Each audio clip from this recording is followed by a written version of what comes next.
नमस्कार, श्री स्वामी समर्थ. स्वागत आहे तुमचे सर्वांचे माझ्या यूट्यूब चॅनलमध्ये. चला तर मग आजच्या नवीन व्हिडिओला आपण सुरुवात करूया.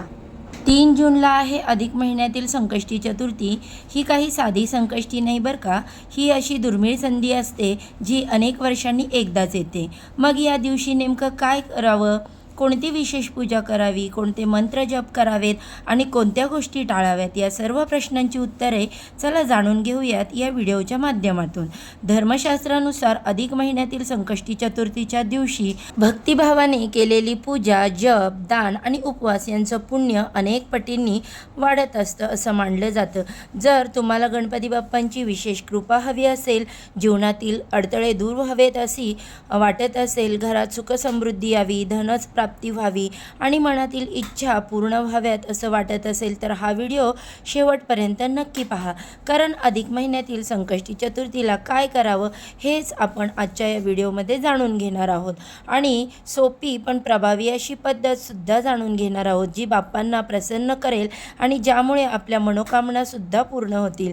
सर्वप्रथम जाणून घेऊया की या दिवशी नेमकं काय करायचं. तर या दिवशी सकाळी लवकर उठून स्नान करावं. शक्य असल्यास स्वच्छ लाल किंवा पिवळ्या रंगाचं वस्त्र परिधान करावं. त्यानंतर देवघर स्वच्छ करून गणपती बाप्पांचं स्मरण करून देवपूजेला सुरुवात करावी. गणपती बाप्पांसमोर तुपाचा दिवा लावावा. बाप्पांना शेंदूर, लाल फुलं, 21 दुर्वा अर्पण कराव्यात. दुर्वा गणपती बाप्पांना अतिशय प्रिय आहेत. शक्य असल्यास या दिवशी 21 दुर्वांचा हार बाप्पांना अर्पण करावा. बाप्पांना नैवेद्य म्हणून मोदक, पेढे, लाडू, गुळ खोबऱ्याचा नैवेद्य दाखवावा. आता प्रश्न येतो, या दिवशी विशेष कोणता मंत्र जप करावा. तर बघा ताईंनो, दिवसभरात वेळ मिळेल तेव्हा श्रद्धेने फक्त ओम गण गणपतये नमः या मंत्राचा जप करावा. कारण या गणपती बाप्पांचा अत्यंत प्रभावी मंत्र मानला जातो. शक्य असल्यास 108 वेळा या मंत्राचा जप करावा. त्याचबरोबर सकाळी किंवा संध्याकाळी गणपती अथर्वशीर्षक, संकटनाशक, गणेश स्तोत्र किंवा गणपती बाप्पांची आरती करावी. तुम्ही या दिवशी व्रत करणार असाल तर हे व्रत चंद्रोदयानंतर सोडावं. आता या दिवशी शक्यतो राग, भांडणं, कडू बोलणं आणि कोणाचं मन दुखवणार नाही या गोष्टी लक्षात ठेवा. या दिवशी तामसिक अन्न, मांसाहार आणि मद्यपानापासून दूर राहावं. व्रताच्या दिवशी मन आणि वर्तन दोन्ही शुद्ध ठेवण्याचा प्रयत्न करावा. आता अनेक जण संकष्टी चतुर्थीचं व्रत करतात, पण फक्त उपवास करून उपयोग नाही. मनात श्रद्धा आणि भक्ती असणं सर्वात महत्त्वाचं आहे. आता अधिक महिन्याच्या संकष्टी चतुर्थीचा उपवास नेमका कसा करावा यासंबंधीची वेगळी माहिती तुम्हाला आपल्या चॅनेलवर पाहायला मिळेल. आता बघा, जर तुमच्या मनात एखादी मोठी इच्छा असेल, घरात आर्थिक अडचणी असतील किंवा पैसा टिकत नसेल किंवा सतत काही ना काही अडथळे येत असतील तर या दिवशी आपण एक गोष्ट नक्की करावी. म्हणजेच काय, संकष्टी चतुर्थीच्या दिवशी गणपती बाप्पांची पूजा करावी. बाप्पांसमोर तुपाचा दिवा लावावा आणि त्यानंतर बाप्पांना 21 दुर्वा अर्पण कराव्या आणि शक्य असल्यास 21 मोदक किंवा गुळ खोबऱ्याचा नैवेद्य अर्पण करावा. आणि त्यानंतर डोळे बंद करून आपली मनोकामना बाप्पांसमोर व्यक्त करून ओम गण गणपतये नमः या मंत्राचा 108 वेळा जप करावा.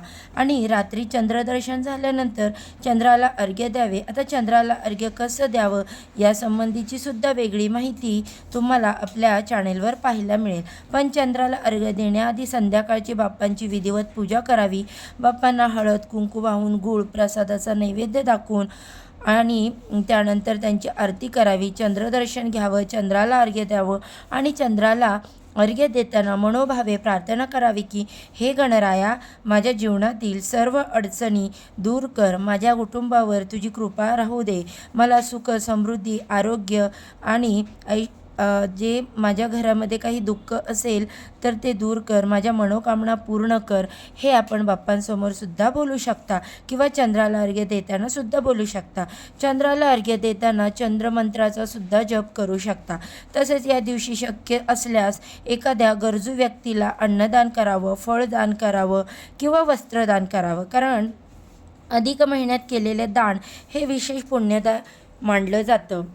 आता बघा, तुम्ही कोणताही उपाय कधीही केला तरीही तो काही जादू नसतो, पण श्रद्धा, सकारात्मक विचार, प्रामाणिक प्रयत्न आणि बाप्पांवरील विश्वास यामुळे जीवनात चांगले बदल नक्कीच घडू शकतात आणि हे बऱ्याच जणांचे अनुभवसुद्धा आहेत. म्हणून या अधिक संकष्टी चतुर्थीला मनापासून गणपती बाप्पांचं स्मरण करा, त्यांच्यावर विश्वास ठेवा आणि भक्तिभावाने त्यांची पूजा करा. आता अधिक महिन्यातील संकष्टी चतुर्थीला विशेष कोणत्या गोष्टी करणं टाळावं, तर या दिवशी शक्यतो खोटं बोलणं टाळावं, फसवणूक करणं किंवा कोणाला अपमान बोलणं हे टाळावं, घरात वादविवाद, राग किंवा कटू शब्द बोलणं टाळावं.